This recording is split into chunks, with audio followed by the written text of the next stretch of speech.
May the words of my mouth and the thoughts of our hearts be always acceptable in thy sight, O Lord, our strength and our Redeemer. Amen. Arise, shine, for your light has come. When we hear these words from the great prophet Isaiah, we don't just think back to the wonderful performance of the Messiah before Christmas, in which many of you participated and many of you were at. Not only are our hearts lifted, but our minds are drawn to a wonderful set of new, imaginative, and hopeful possibilities. The imagination of the prophet Isaiah is unlimited, and it's unlimited because God's imagination is unlimited and sets before us God's new worlds with their potential and their great possibilities. One picture is of the city of God restored and radiant.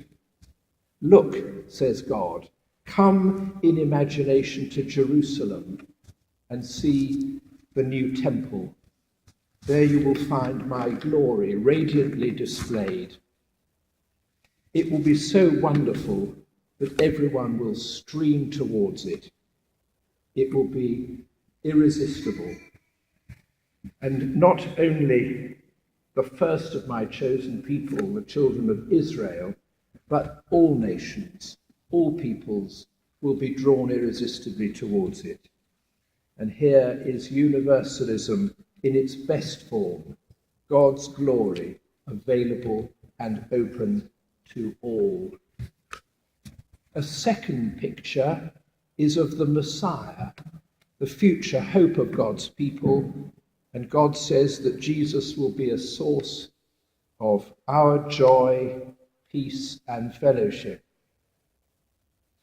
And the last picture that the prophet Isaiah conjures up in his imagination is the day of the Lord, the golden age, when everything will have been restored in union with Jesus Christ, the completion of the new age. The richness of this prophetic imagination is unlimited, and Epiphany takes this world of new possibilities and focuses on Jesus, the revelation of God's glory, and the key to realizing it. Jesus is the revelation of God's glory. And the Gospel of John, which we just heard from, picks this up in a series of signs of the glory of God. This morning, the sign of the water miraculously changed into wine at Cana. The glory of God has many characteristics, but today we note and hear that the characteristic of this glory is abundance.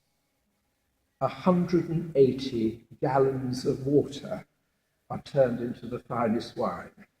180 gallons of the stuff.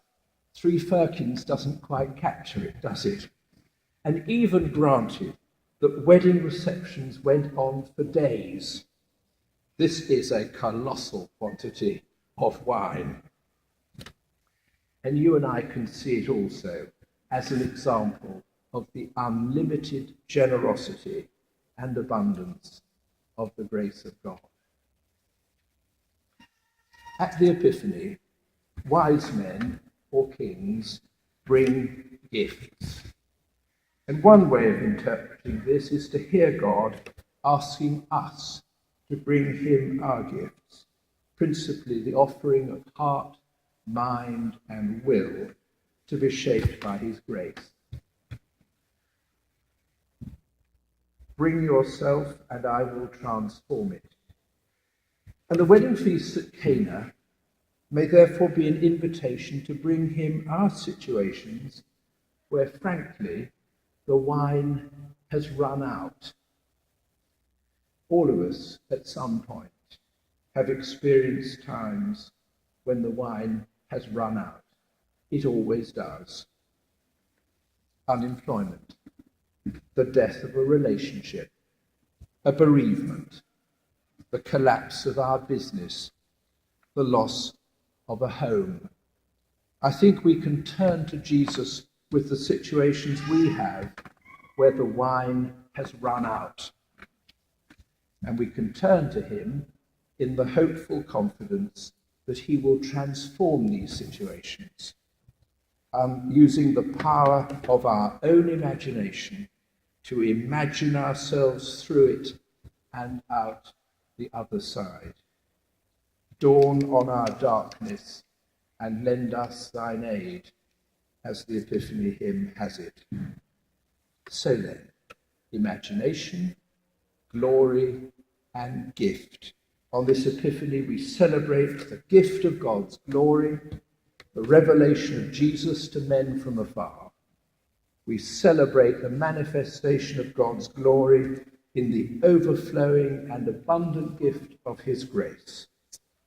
And we offer him the gift of ourselves, sharing in the glory of the Lord, whose grace, like the new wine at Cana, never runs out. Amen.